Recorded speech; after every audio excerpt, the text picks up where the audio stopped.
Get up, get ready, it's time to be woke. Take off your shades, it helps see through the smoke. Cause the wicked hide behind the cloak. And if you stay in the mist, you gon' be soaked. So listen up, cause this hair of the dog. What's real, what ain't? Is this the fog or smog? Cause there's a difference when you breathe it in. So don't let the corporate media take you for a spin. This that morning show, they put you in the know. So I hope that you ready, cause all we do is go, go, go. Yeah, come get your info, you gon' be like, whoa. Hair of the dog, we bout that, ayy. We in the zone, we out here, yeah. Spitting the facts. Good morning, everyone. Welcome to Hair of the Dog. I am Andy Kennedy, and it is Monday morning.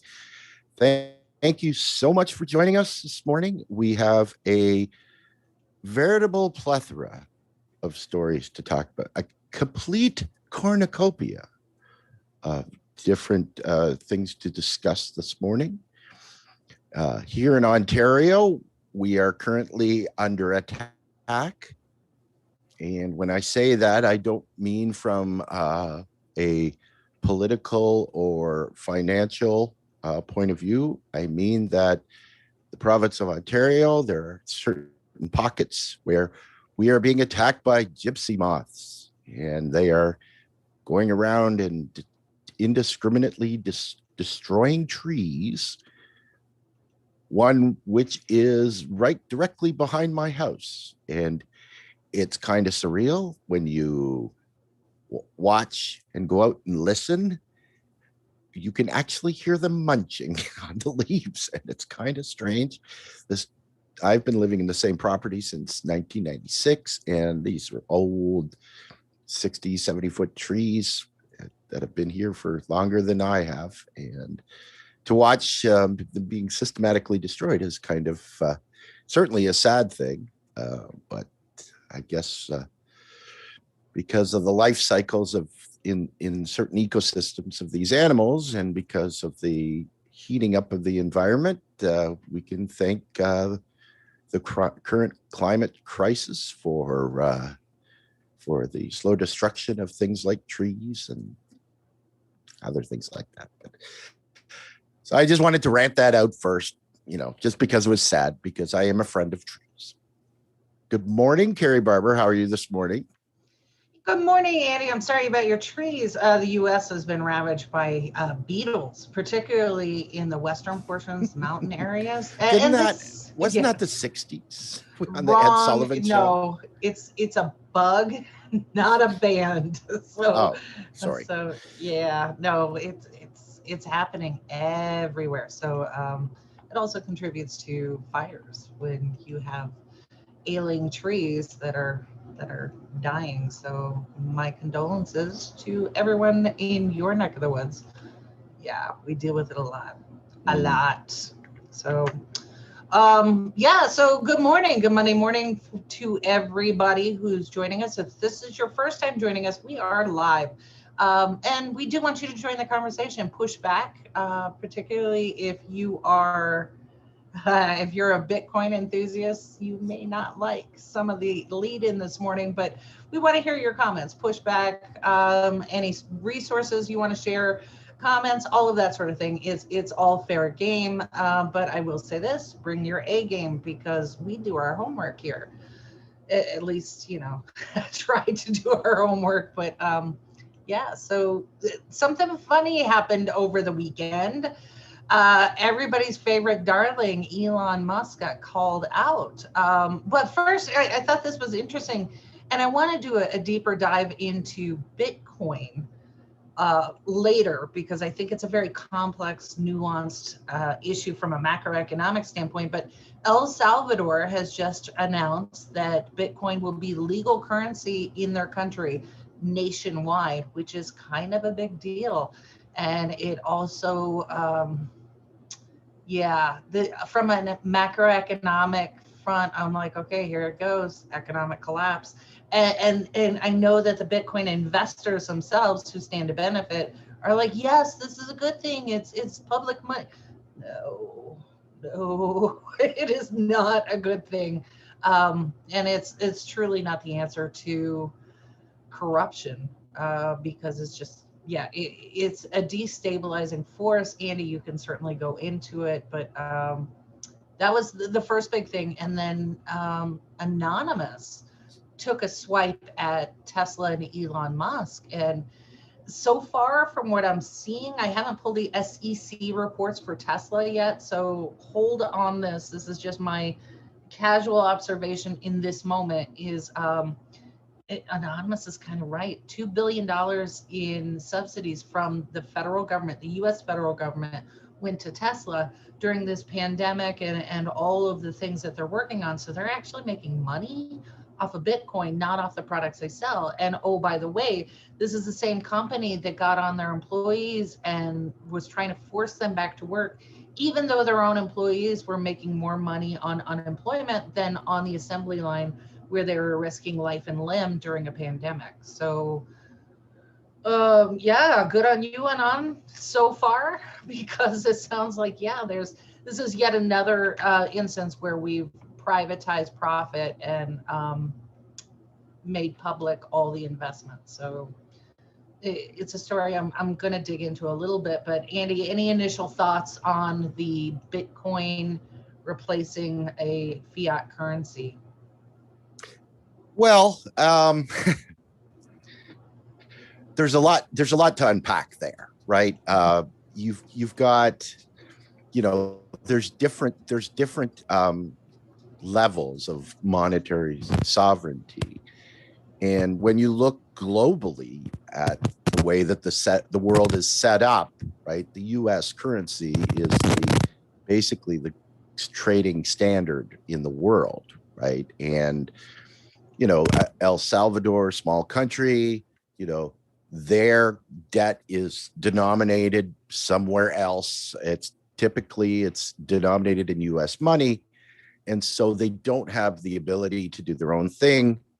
And, so what we see is that these countries are tired of being bullied by the US, right? By the power of the American money. And so they're looking to other ways in what they think is a way to free their ability to spend in the open market, and perhaps get some kind of floating their exchange rate and getting some kind of sovereignty in that space. The problem is that because of the lack of understanding of what cryptocurrency actually is and what Bitcoin is currently, is basically, as it stands now, is just a commodity, right? It has to be backed by a real fiat currency. It isn't what they think it is. It can't just become a money system unto itself, because there really is nothing. There's really nothing in place that it absolutely is going to be demanded by people in whatever society that it's in, right? So like I said, there's a lot to unpack about it.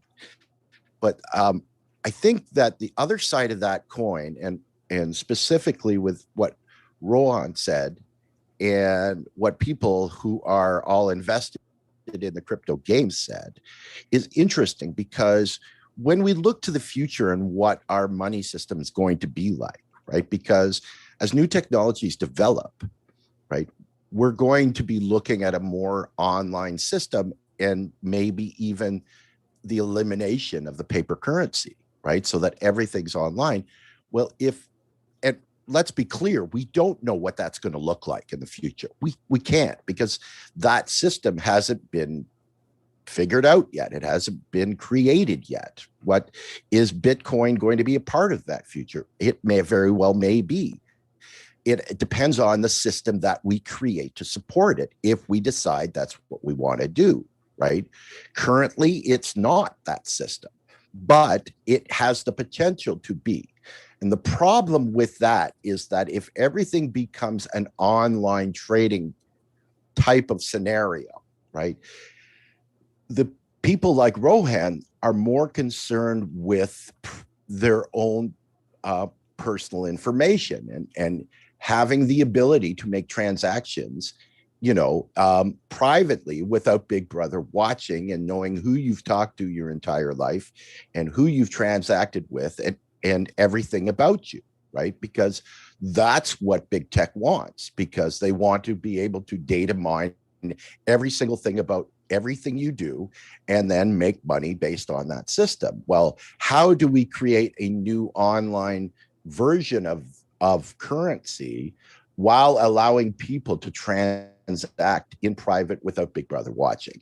And that's the main push of what these people are currently doing, like Rohan, are doing, because they understand and how that is important, right?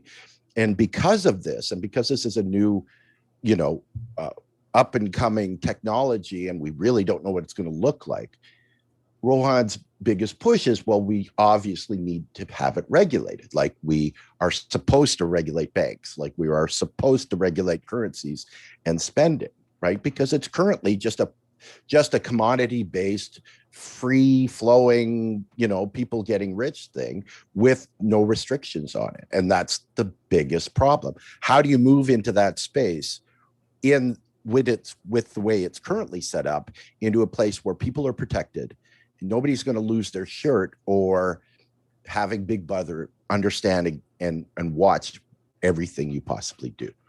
That's the biggest problem. Right. And I think that goes back to, I'm not going to speak for Anon, but I think the point that I got from their swipe and their allegations was, you shouldn't have one individual like Elon, with his personality and everything else, being able to tank that particular market for small investors. And that's exactly what happened with one tweet that he sent out. That was a little bit arcane, but I think people took from it what they wanted, and it dropped the value by like I think it was total of 7%. That's kind of a big deal, and no one person should have that power. So I agree with Rohan. Maybe we put some rigor around this. Well, absolutely, right? Like, I mean, if El Salvador has decided that now this is their currency, that this is what they're going to be using on a day-to-day basis, if someone like Elon Musk can walk in and have a 40% effect on that by with a single tweet, does that crash the economy of El Salvador, right? What effect is that going to have?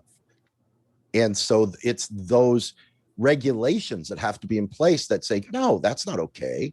I know oligarchs are now in a place where they think that their entire existence, they can do whatever they want because they basically run everything. And I'm not going to get in trouble for it, because I've seen over the last decades that, all things have been put in place to allow that to happen. But when you're talking about crashing countries now, right, that's where it gets to be a huge deal. Right. And you have set up two beautiful segues in what you just said. So, Andy, your professionalism. There you go. On point this morning. I did it. I was perfect. Did it perfectly, and I have no idea what I did. Yeah, you did. You did. So real quick, shout out to Holly and everyone else who's joining us this morning. Please don't be shy. If you see something that you question, you want to weigh in, please do. Holly said she's dealing with cicadas here. Yeah, it's the 17-year cicada thing, and it's the biggest wave. So enjoy. If you have dogs, good source of protein. So let your dogs out. Okay, so Andy, your segue, beautifully done, was regarding oligarchs and how they feel like they could do whatever they want to do. So our main topic today is about democracy, and I just thought it was hilarious because if you've been on social media at all and you're in the US, you have been inundated with fundraising pushes from Chuck Schumer, Stacey Abrams, a bunch of them delivering the exact same script, and they do it so flat. Hey, don't scroll away. This is Chuck Schumer. Democracy's under attack. And it's just like that. I'm like, whoever produced these, first, you got paid to do this shit, and it was terrible. It's all terrible, absolutely terrible. And further, it's insulting for these folks, the people who are actually in legislative power, to use the other legislation as a fundraising push. No, get your ass back to work and fix it. I don't want to hear from you, Chucky. I don't want to hear from you, Stacey. get your ass to work. Don't ask us for money. Right. So, yeah. And Holly says, yeah, it's so annoying every time I just crack up. But what we're really going to talk about is democracy, oligarchs, and those people in power. And what the hell is going on? So this is not necessarily about the election laws in the US. We're going to start with Russia. And this was a story that Andy picked up. So thank you, Andy, for being wise and aware on this one. Right. And I just want to clarify that please don't get us confused with MSNBC at this point. Neither Carrie or I look anything like Rachel Maddow. This isn't the democratic centrist Russia narrative. No. This is a little different. Oh, it's a little different. So put up the first graphic, Andy. Let's set this one up. So, yeah, so there was this story that went out, and I think it was a phenomenal look at elections, right? So here is the world's he's the richest oligarch and one of the most powerful in the world. And we're talking about Russian President Vladimir Putin. So what he did over the weekend was he signed in a bill from his own party. For those who don't know Russian politics, his party controls everything, absolutely everything. And we'll get into how that happened in just a second. But you talk about their legislative body, it's all the same party, and then he's at the top. So here's the bill that went through. They have now banned what they call extremists from running for office, and including the party, right? So why would they do this? First off, this bill does not designate who an extremist is. In the past, they've designated, based on religion, like if you were Muslim and certain pieces of it, you could not run for office. And then one of the things that they did, just like here in the US, if you have a felony conviction, you couldn't run for office. So we'll get into kind of how this works, but this particular bill seems to have been targeted at one individual and one brand new organized party that is challenging the corruption and the oligarchy in Russia. So if you're not familiar with Alexei Navalny, and I butchered that last name, my apologies. Yes, you did. Yeah, I did. Can you help me out here, Andy? No, I want to see you suffer. Okay. So Alexei, why are they so terrified of this Alexei character? He's just this little small-time lawyer and a blogger. So this is really the crux of the story. And so we want to set this up and explain it in a way that everyone's going to understand. So I pulled a segment from a Vox article from a couple of years ago that I think really sets this up, and it's just a small excerpt. I did include the link to the fuller explanation by Vox, and you can go and watch that later, but this just sets it up so you understand why the most powerful man in the world is terrified of a blogger. So Andy, if you wouldn't mind, put that up there, and then join us back here on the other side of it. It's just about 3 or 4 minutes long. So. On August 19th, 2020, Russian politician Alexei Navalny was shooting this campaign video. He was in Siberia, one of the many places where in about 3 weeks there would be local and regional elections. But he wasn't running for office. He was urging people to vote out the ruling party, United Russia, led by the president Vladimir Putin. Мы с вами разберем, как можно победить эту ненасытную жабу, партию «Единая Россия». И до тех пор, пока мы от них не избавимся, шансов на нормальную жизнь у нас нет. He's made many videos like this before, and they usually rack up millions of views. It's this ability to reach people via the internet that has helped make Navalny the face of Russia's opposition movement. Soon after making his case in Siberia, he got on a plane bound for Moscow. But the plane was suddenly diverted to Omsk. Navalny had been poisoned and collapsed on the plane. An investigation later revealed that he had been poisoned with Novichok, a highly toxic nerve agent that was developed by the Soviet Union in the 1970s. It was also used, likely by Russia in 2018, to attack Sergei Skripal, a former spy. Navalny survived the assassination attempt and set off a movement unlike any in recent history. How did he do it? And why is he such a threat to Putin? So in order to maximize his control, Putin surrounded himself with the most powerful elements in Russia, starting with the media. Police were sent into Russia's independent media companies, charging their owners and bringing newsrooms under state control. After federal television, it went on to regional television, and then from there it went to print newspapers, and then it was like a flesh-eating machine. Whatever it could see that was still alive and functioning independently, it would gobble up. This hid Putin's actions from the public, so he was able to go after another powerful element, Russia's elections. His regime manipulated who could run for office, and that typically meant Putin's party and a few fake candidates, sanctioned by the regime. This was designed to splinter the opposition vote. With the law on his side, within a decade, Putin insulated himself with the most powerful elements on all sides. And it was all held together by corruption. Corruption is a structural feature of the regime. It's not an inefficiency of the regime. It's not a drag on the regime. It's the core of the regime. According to a report, over $400 billion were lost to corruption in Russia between 2000 and 2008. But because Putin controlled the media, much of it was hidden, until a young lawyer named Alexei Navalny found a way to change that. In 2006, Navalny started a blog where he wrote about corruption. In 2010, he wrote that at least $4 billion was stolen out of the state-owned transportation company Transneft, and he had proof. He had bought stock in the company and was able to access internal documents that plainly showed how government money was funneled into offshore accounts owned by Transneft officials. And this was just the beginning. Navalny soon published investigations on corrupt oil schemes, land deals, and fraud at state-owned banks by Russian oligarchs and politicians. By posting straight to his blog, Navalny was circumventing state media to reveal corruption and expose Putin's regime in a way that Russians had never seen before, all while making a name for himself. Like he thought that corruption was something knowable, that you could learn about it, you could systematize it, and again, you could take it seriously. And I said, you know what? I think we now have an actual politician in this country. Welcome back.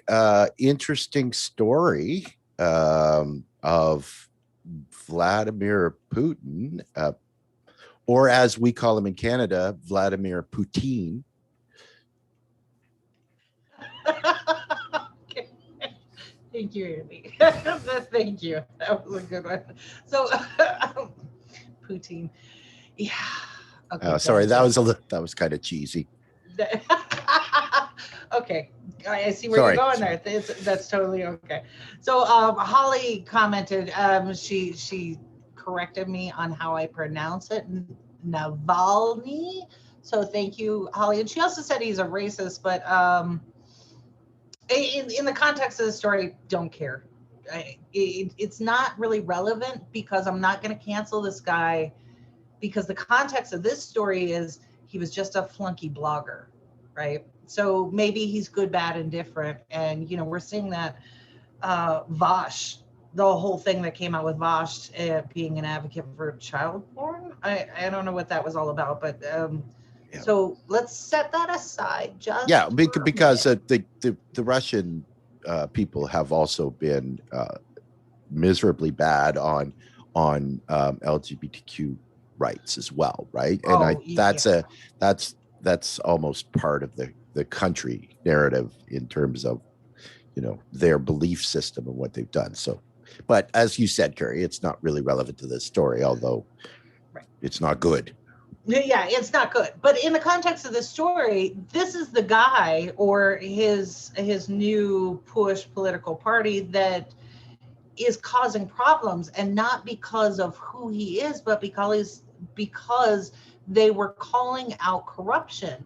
And I thought what was interesting is in that video, it showed where he had clear and convincing evidence based on his role as an investor in this company about where this money was going. They're so open about it, so completely open about it. And so what did Putin's regime do? Well, now they can just write a law because they have the power of the legislature to influence their elections. And so everyone has been freaking out, not everyone, because this really isn't getting a whole lot of coverage. But those people who are addressing are like, wait, how could Russia possibly do this? But when Andy brought this story to me, the first thing we both went was, wait, this looks familiar. And it has US origins. So this is part of the story that we want to talk about. In democracy, you've got to have free and open elections. So again, going back to Chuck Schumer and all of these things, oh boy, I just got a pop-up notification. Congressman Raja is now following me. You're going to have a bad time, Congressman. I'm going to tell you that right now, because you feature in this story too. So yeah. So anyway, thank you, Raja, for joining us. Feel free to weigh in.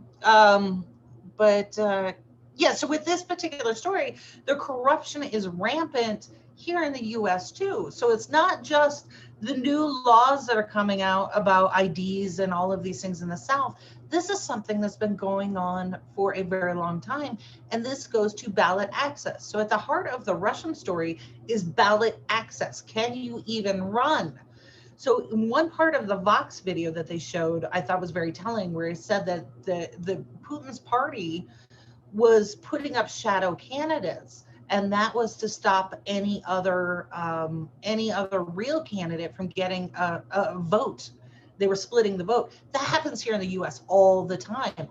And in fact, when we look at progressive candidates, we always counsel them. I said, okay, myself and a whole bunch of others across the nation, we've got it all figured out. We've seen it too many times. If you are, for example, a Black woman who's running on a purely progressive platform, Medicare for all, livable wage, all of those things, and you're embracing it, full-throated, backbone, all of these sort of things, what's the DNC going to do? First thing they're going to do is put up a candidate who looks just like you, because here in the US, we are all about performative and demographics.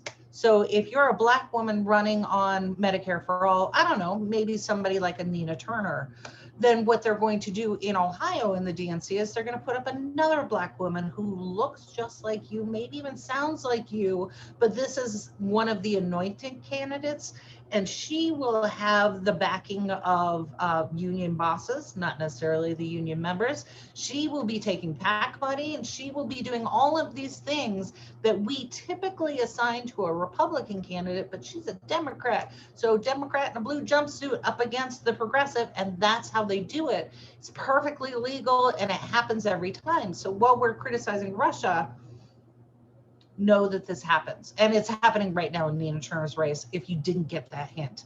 All across the country, this is what they do. They'll put up one that looks like you, and then one that sounds like you, but maybe caters to the white demographic. So in Nina Turner's race, they have a white male who caters to more of that red surrounding district in the race that she's running in. So that's how that whole piece works. But getting back to ballot access, this is where it crosses over into U.S. issues. So Andy, if you wouldn't mind, the next graphic, please, sir. So in this one, I was reminded, and this is where Andy and I think we both went. Andy, I don't want to speak for you specifically, but remember a few years ago when you had Steny Hoyer, the majority whip, and Nancy Pelosi, who is the Speaker of the House and preemptive, what is she, a mama bear, I guess is her nickname. They stood on stage during one of her weekly press conferences, national TV, and actually said it is perfectly okay for us to rig our own primaries.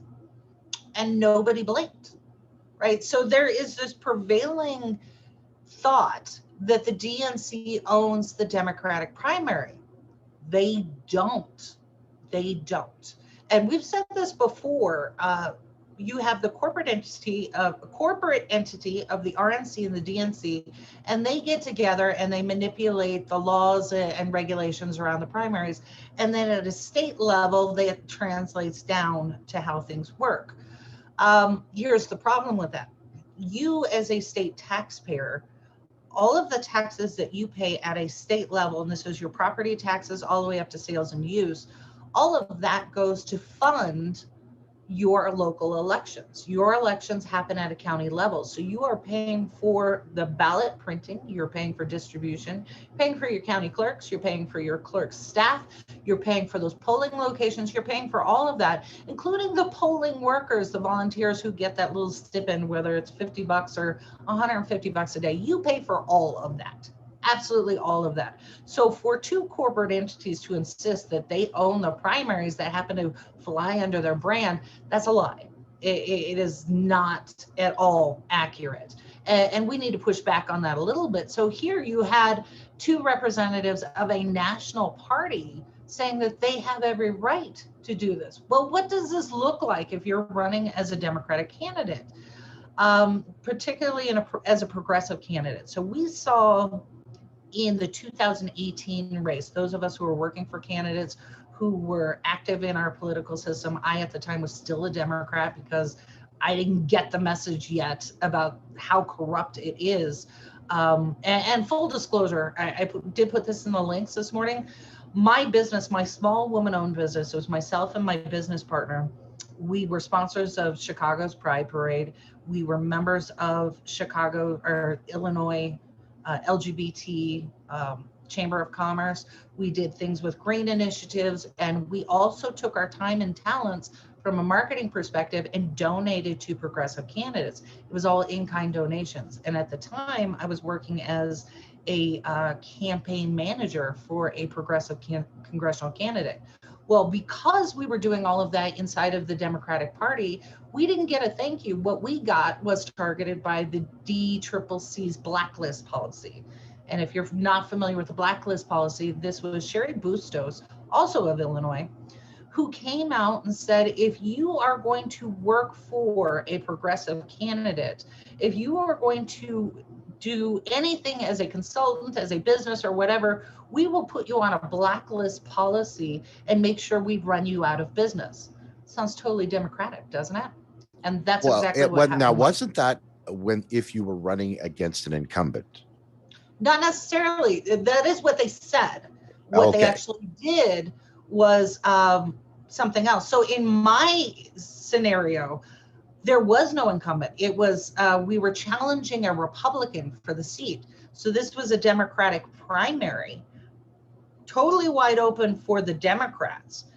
And whoever was going to win that primary was going to go up against the Republican who currently held the seat. So there was no reason to come after us and our business, but they did.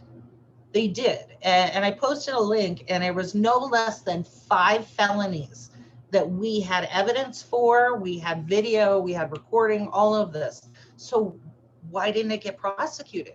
Well, this is where I learned personally, rape is not illegal if no one will prosecute. That's the level we're at. And so in my county, we had a Republican state's attorney who refused to prosecute. And then I learned later why, because the Democrats and the Republicans in my county, interchangeable. Absolutely interchangeable. And even my Democratic chair at the time said, well, you know, we decide which districts are going to go red and which districts are going to go blue.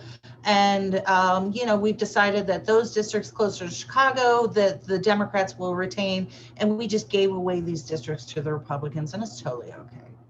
And it blew my mind because I'm like, wait, that's not for you to decide. This is not your kingdom to divide up. Who did you ask before you made these kind of decisions? And the answer is they don't have to, right? So this is why when we look at another country, we need to look inward first. And this whole idea that these political parties own the primaries is an outright lie. Legally, it's not true. In practice, it's not true, but yet here they are. And until we challenge them as voters, they're going to keep doing it. So one of the most famous ones that came out during that same time period, there was a progressive candidate in Colorado who was running, and it was the same scenario where he was running in a Democratic primary, running as a Democrat, had been a lifelong Democrat, and they were trying to challenge a Republican who currently held that seat. So he thought, all is fair, I will put my hat in the ring and I will run. And because of his policy, his progressive policies, he was gaining traction. So members of the DNC didn't like that. So here's what happened. And this is something that came out from The Intercept. The Intercept published audio recordings that this particular candidate took of a private meeting between he and Steny Hoyer. And during this press conference, going back to Nancy Pelosi, her whole admonishment was, I don't know if it's legal to record somebody and they don't know. Yes, bitch, it is. Yes, yes. There are very few states where you cannot record unless two parties are aware of it. Most are a single party. So if you yourself are recording, and this is audio, not video, if you are recording, perfectly legal, but check the laws in your state. So she obviously doesn't know, was a little embarrassed at being caught with, their pants down, doing something totally immoral. And in my perspective, highly illegal, but yet who's going to prosecute? So Andy, this is the next audio. Holly's like, I remember Colorado on the phone call. Here's a rewind for those who don't remember. And again, it's real brief. So bear with us. I think it's about 3 minutes long, and we'll meet you back on the other side. In his farewell address, President Obama told Americans that if they were fed up, they should go out and run for office. If you're disappointed by your elected officials, grab a clipboard, get some signatures, and run for office yourself. And in the Trump era, thousands of Democrats have heeded his call, running for office in elections across the country. Meanwhile, in the race for Congress, the DCCC, or the Democratic Congressional Campaign Committee, has moved aggressively to crush competitive primaries. DCCC officials and senior Democrats are hand-picking moderate, business-friendly candidates and are attempting to push progressives out of key races. In Colorado's 6th District, one of the most competitive seats in the country, the DCCC moved in early to select Jason Crow, a corporate lawyer, as the party candidate, pushing resources, endorsements, and money to Crow while elbowing out progressive Democratic competitors. The Democratic Party often denies that they play favorites. What follows is a meeting between Congressman Steny Hoyer, the number 2 Democrat in the House, and Levi Tillemann, a progressive running for the nomination for the Colorado seat. Levi, I want to talk to you about this congressional race. Absolutely, that's what I expected. Yeah.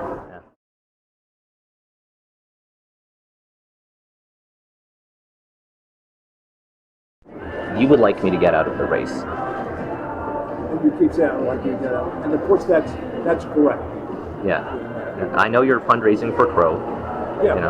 I'm for Crow. I am for Crow because a judgment was made very early on. I didn't participate in the decision. So your position is a decision was made, very early on, before voters had to say, that's fine, because that's the DCCC knows better than the voters of the 6th Congressional District, and we should line up behind that candidate. That's certainly the consequence of our decision.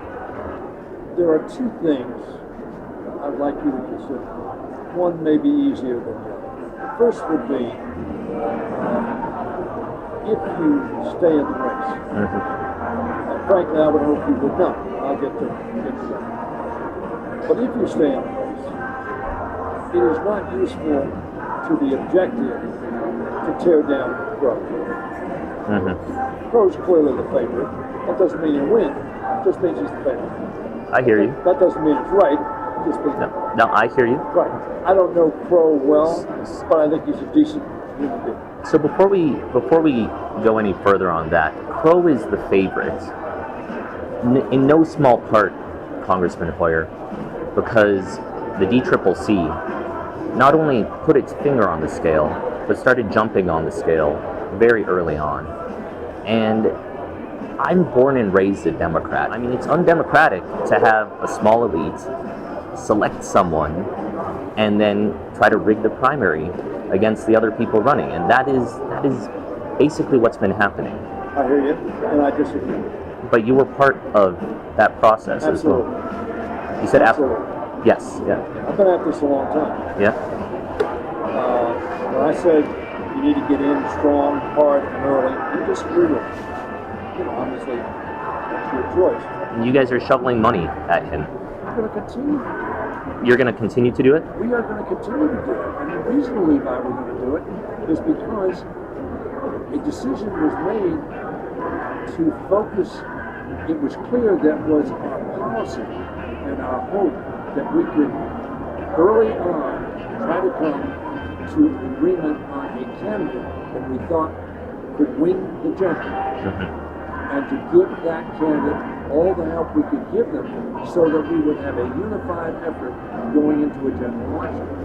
Which means, effectively, Congressman Hoyer, I'm running a campaign against Crow and against you and against the DCCC because you guys are on Crow's side. Yeah, you know, frankly, that happens in life all the time.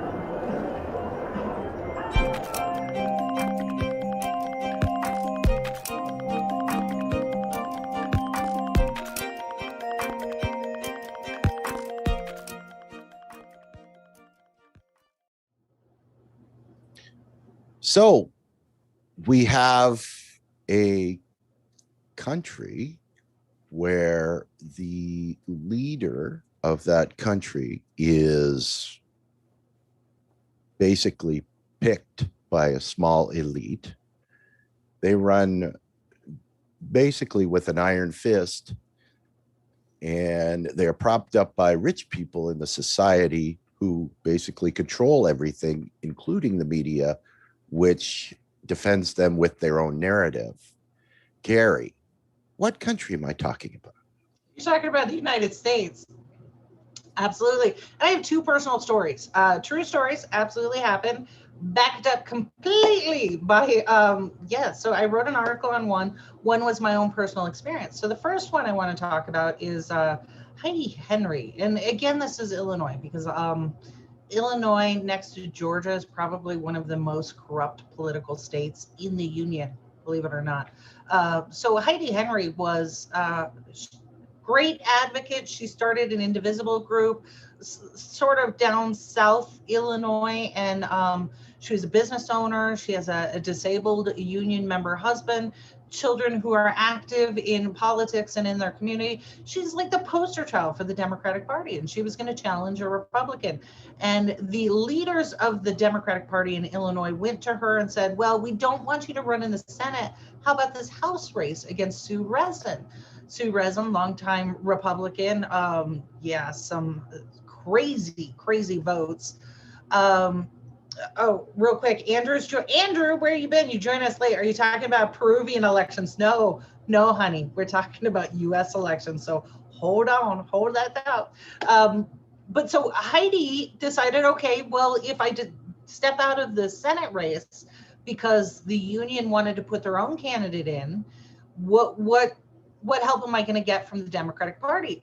So the gentleman at the time who was head of the Democratic Party in Illinois, John Cullerton, told her, we will give you $7 million and staff, and we will help you do this. She said, great. So she decided to run, and as soon as the primary ended, and she was the only Democrat, as soon as the primary ended, John Cullerton and his folks, not him specifically, he sent a lackey, said, hey, we want you to drop out. And she's like, what do you mean? I'm in the general now. I'm going against Sue Rezin. They're like, nah, we want you to drop out. Because the whole purpose of having her run was for the Democratic Party to allow the Republican Party to raise funds on the fear that there was a challenger. So Sue Rezin collected all of this money, and you could see through her campaign donations, she was giving it to Republicans in other counties who weren't getting the fundraising.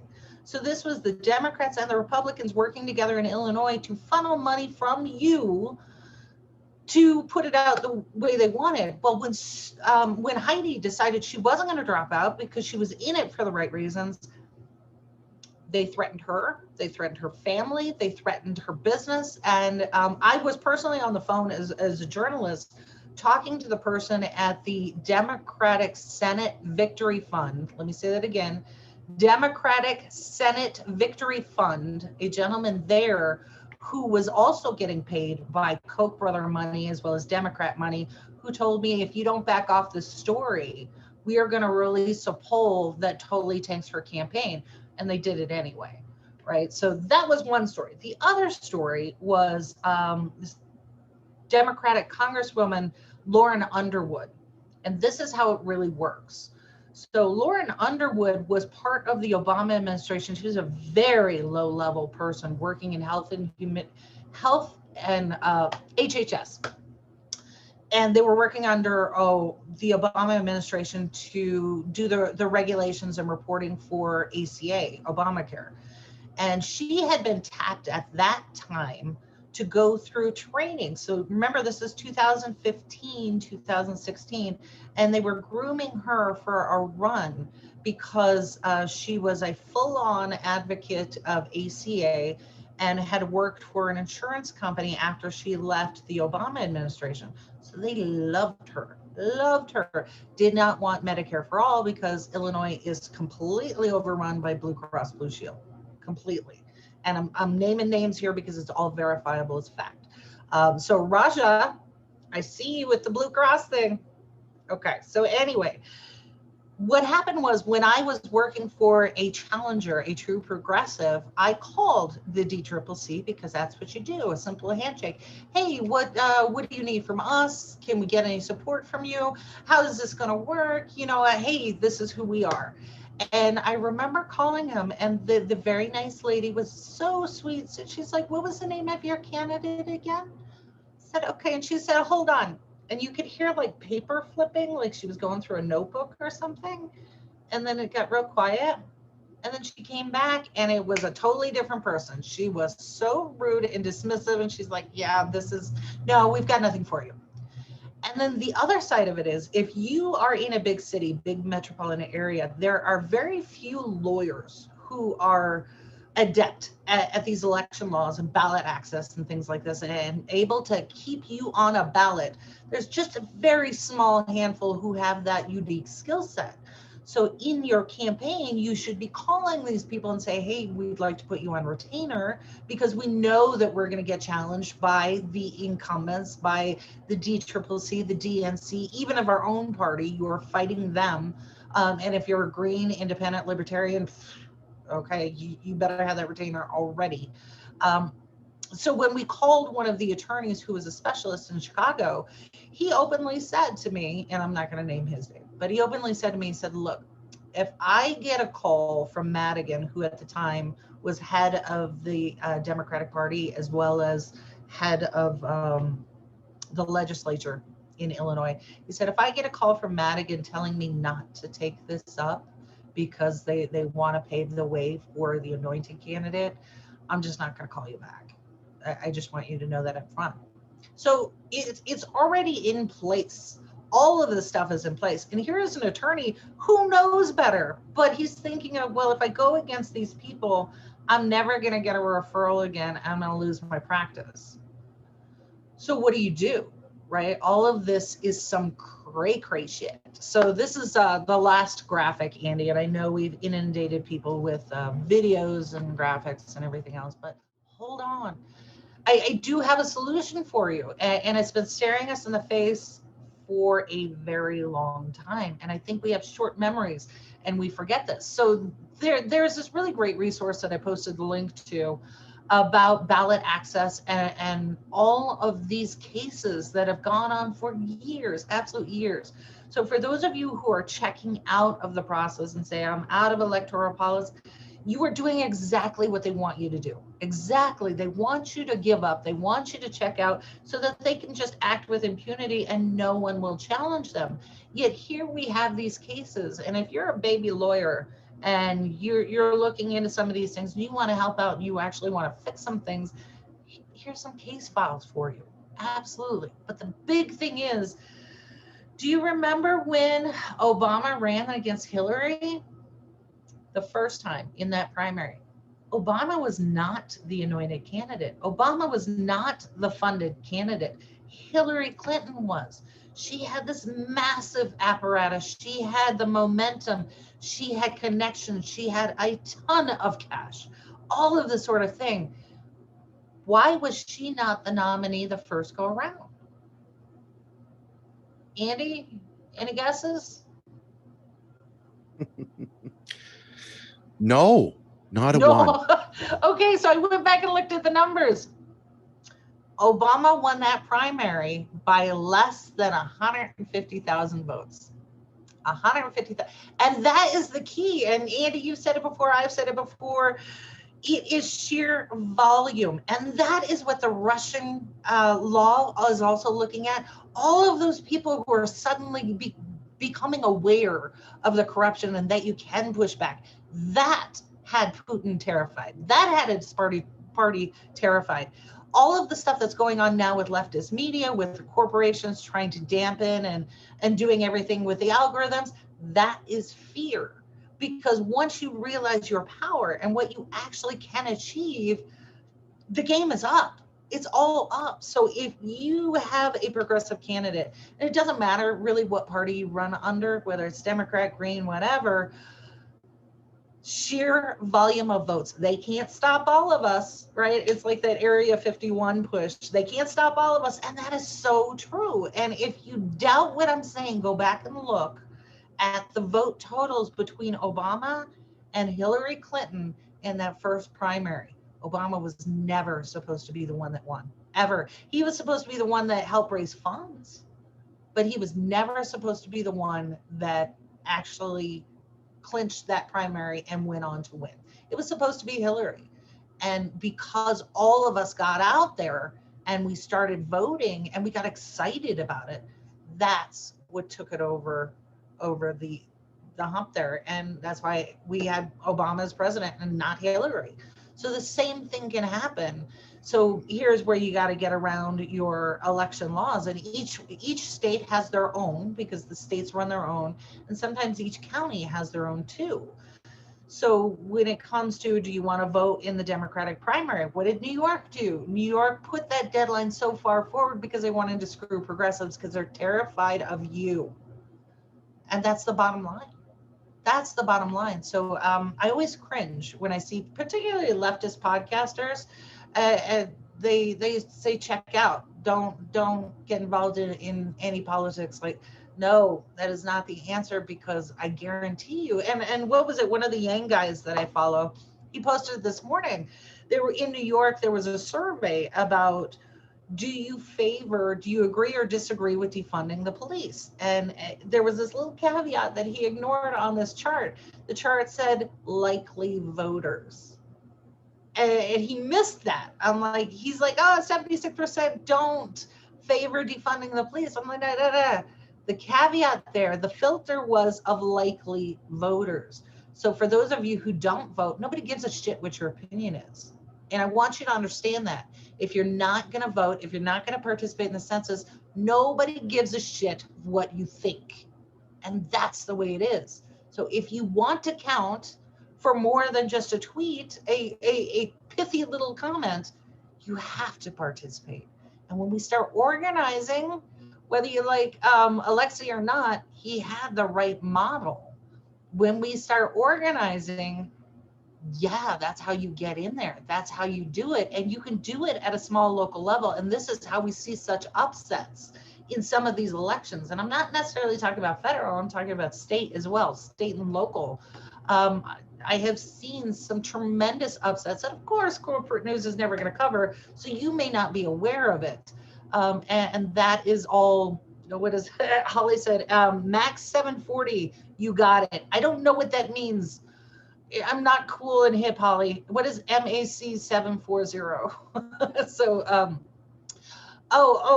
she's responding to Mac, who said, but Obama governed like Hillary. So that's why the road for progressives through the Democratic Party leads to a great bullshit. I'm calling you on that bullshit. We did not know Obama's politics and policies, but he was an outsider. So what I'm talking about is the election. So you can be pissed off now, right? Like Andy and I have disagreements about AOC. I loved AOC as a candidate. AOC as a congresswoman, I'm not crazy about it. I'm not crazy about it at all.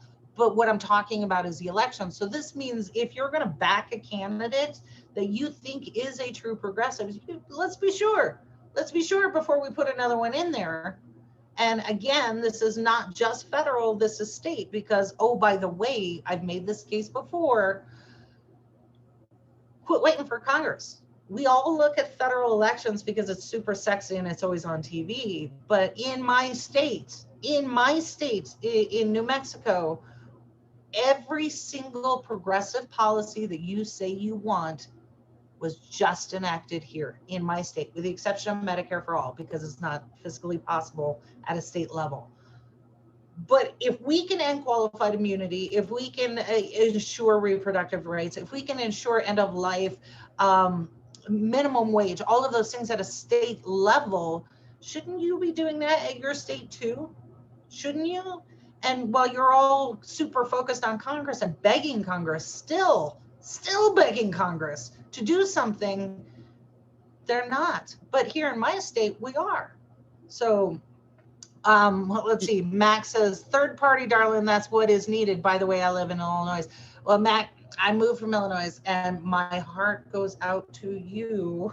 There's a lot going on there.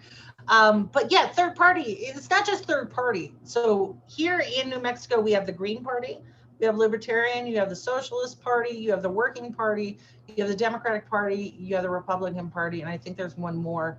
And what that does is, first off, nobody vote shames here, and if they do, they get serious pushback.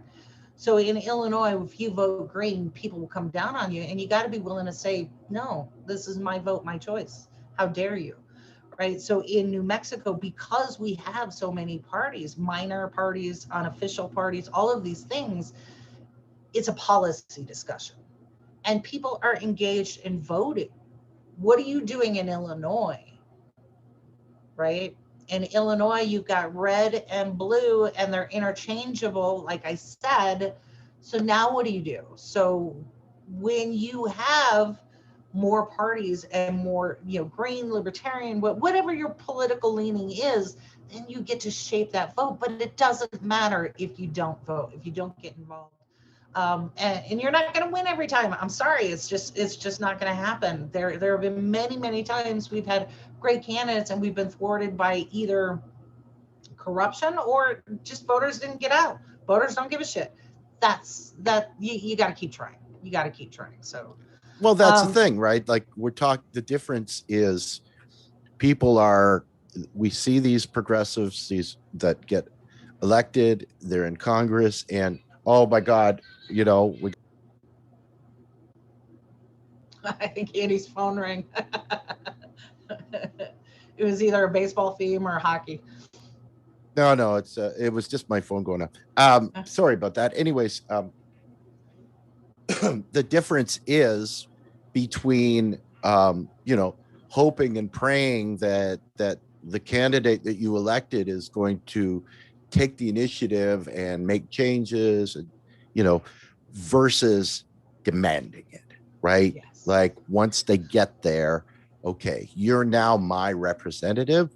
You've told me that you're progressive, that you believe in this and this and this and this. Okay, it's time for us collectively to now force you to do that, right? Yep. Demand the change. That's where the electoral politics part meets the grassroots movement part, right? Okay, there's the voicemail for not answering my phone. That's awesome. Yeah. I spent a lot of time looking for really cool ringtones. Anyways, so that's the difference, right? You've got people that are in Congress that are supposedly progressive, but now that they're there, the Jimmy Dore, the force the vote, that's what's needed, right? If you don't believe that your elected officials are doing what you want them to do, then it's up to you to demand that they do it. Yep, that's absolutely right. And I would question anybody who tries to stifle you, whether it's centrist, mainstream media, leftist media, or even an ally. I can't imagine. Well, no, it's happened to me when somebody says, like in the last election, I voted green. And people are like, but I'm like, first, I know how elections work. I know how the numbers work. Fuck off. Seriously, it's not your choice. And I was raised, I'm a little bit older, and I came from a very strict Catholic conservative family. So of course they were all Republican. And my grandfather just drilled it into us. No one has a right to ask you who you voted for or how you vote. And if they do, they're absolutely wrong. And you guard that with your life. And that was one of the things I took with me, obviously not his political leanings, but that has stayed with me, stayed very strong. No one has a right to ask you. And if they do, that is part of that voter intimidation and harassment, and that needs to stop, absolutely. So Mac reminds you, Andy, that there was violence according to AOC, and you know what? Bullshit on that too, right? Here's the irony. Because she cried wolf with the violence of forcing the vote, then we got to experience real violence on January 6th. This is how it happens. I've been screaming at this for years. I'm not trying to minimize what happened, but I have been saying this to my DNC counterparts and leadership. If you don't take off some of the pressure and at least toss working people a bone, it is going to explode. And they ignored it because they're so happy to cash those checks. They don't care who wins or who loses because they still get checks. Think of this guy I just mentioned at the Democratic Senate Victory Fund in Illinois. He's getting paid by both sides. He doesn't give a shit. So that was the problem. The pressure just kept building and building and building. And then you have these people with cognitive dissonance and panic following QAnon and listening to a president. And oh, by the way, they're still out there, still doing this stuff because Democrats will not let off the pressure. And that's exactly how it happens. So, and Mac agrees, it is going to explode. So this is why we do what we do. And that's Andy. the problem. That's the problem with capitalism, right? That's the problem. That's why it eats itself eventually, because they can't stop. They just have to continue to devalue human life and make more and more money until every market's been tapped and the people have nothing, and they, in order to survive, have to do something, right? It doesn't matter what the media tells them anymore, that if they want to feed their family, something has to happen. And enough of people, it reaches critical mass and enough people do that, right? So that's what happens. Just briefly, Carrie, before we go, one of our audience brought up the Peruvian election, which is happening right now. And just very quickly, a race between a workers' union progressive style candidate named Pedro Castillo, who has challenged Keiko Fujimori, who is the daughter of disgraced Alberto Fujimori, who was the president for some time and was booted out of office for being a bad boy.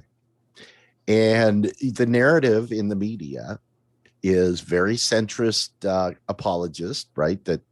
That Keiko should be the one to win because she is the lesser of two evils. So it's like an Ivanka Trump running. Okay, thank you. Well, Andy. Isn't it wonderful? What country does that sound like? So if you thought that this was an American issue or a Russian issue, no, this is Peru. Right? Oh, it's same old. And we're now seeing, because the election just happened and they're still counting the ballots, that there's been reports and people producing home videos of going into vote and getting handed ballots that were already pre-selected for Keiko. Nah, see, and this is your power. This is your power, right? So Black Lives Matter and our cell phone videos. Even my son, when he was in high school, they all knew. As soon as you get pulled over, something happens, everybody turn on your video camera. This is you. This is your power. There's so many more of us than there are of them. And we need to treat them like the addicts they are, right? So if you had a relative who was a crack addict or a meth addict, you treat them with compassion, but you know their head's not in the right space. So if they told you, well, I'm going to run your election, and you'd be like, the fuck you are, you're an addict. You need to sit down. And this is the same mindset we need to come at our electoral politics and policy with. It's like, that's great, President Biden. We love you, and we want you to know that you are accepted, but you need to sit down over here and you need to cancel student debt right now. And we're not asking. And that's the mindset we need to be at. So Mac is like, Yeah, he agrees with, I'm not sure he or she, so I'm sorry about the pronoun, but we have commodified everything, and Kiko, daughter of a dictator. So Matt, thank you for bringing that subject up. We appreciate you. We appreciate you. Thank you for weighing in. And I love the commentary that we get from our audience, and sometimes the pushback and the critique. You guys are awesome. I really appreciate it. And thank you for sitting through some of these videos. I know they were a little long, but I think it was kind of necessary for context so that we can get to the heart of, as you said, Andy, it's not just Russia. It's Peru and all of these other places. And oh, by the way, here in the US, where we have officially been labeled a failed democracy. Yes, absolutely. And that just shows you the strength of the US globally, right? That when things happen in the US, it's a domino effect, right? That people that are pundits in this space will consistently say that the US is number one export in the world is neoliberalism, right? We see that happening in different places. We saw the effects in Brazil and the effects in India, right? And how the capitalist narrative to fight a pandemic failed so horribly and substantially that these are the places that have the most cases and the most deaths, right? And now we're seeing that in places like Peru, where the neoliberalism was imported from the US just like everywhere else. That's why, as a Canadian, I do most of my online activism in the US, because I know that if you can affect change here, it will have an effect on the rest of the world, right? If there's a chance for us to survive this climate disaster on the horizon, it has to happen here first. And any of the other problems in the more just society that we're looking for here will have an effect everywhere, right? If our survival depends on it. That's why I do it. And because you're awesome. Let's just be honest. You're much nicer. Yeah, you're right. You're right. I can't disagree with that. That's so true. So yeah, that is it for today. So again, if somebody has a topic that you want us to do a deep dive on, I'm happy to do it. I will do the homework. I will pull the sources. I always go to source documents, data, all of that sort of thing. So I'm more than happy to do that for whatever topic you come up with. Just let us know. For those who did tune in this morning, Misanthropic, you are so late, but we appreciate you joining. So Mac, Holly, Miss, everybody, thank you so much for tuning in, and we will be back here on Wednesday. And just real quick, a teaser for a Friday show. I'm not going to tell you who it is, but it's super funky, and you need to tune in because we are going to have an epic guest. And even for you younger folks, you're going to know who this is. I'm so excited. So yeah, that's coming up Friday, but Wednesday we will be back with another great show. Not as good as Friday, but good. Well, there's a testimonial for you. Well, thank you, Carrie. And thanks everybody for watching. It was a fun show. Hopefully you get some information you find useful. Enjoy the rest of your Monday. Take care. We'll see you here bright and early on Wednesday morning. See ya. We bout that, ayy. Winging the song. We out here, yeah. Spitting the facts, how it's supposed to be. Habit the dog.